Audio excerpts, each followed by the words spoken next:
How to change Snapchat notification sound on iPhone. After you open your phone, go and open up your Snapchat app. After you open Snapchat, now go and tap on this profile at the top right side. After you open your profile, now tap on this, as you can see now, Snapchat Plus. So from this option now, scroll all the way to down.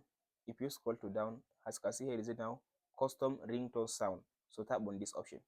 So for now, you cannot be able to change your custom ringtone sound or change Snapchat notification sound because you don't have Snapchat Plus. If you want to change the notification sound on your Snapchat, you must have Snapchat Plus. So if you want to subscribe to the Snapchat Plus, if you come to this option now, tap on this next button. So from this option now, you can go ahead now and choose the, as you can see now, the subscription, either monthly, here is monthly and here is yearly. So after you subscribe to the Snapchat Plus, now go back. So if you go back like this now, go to this Snapchat Plus.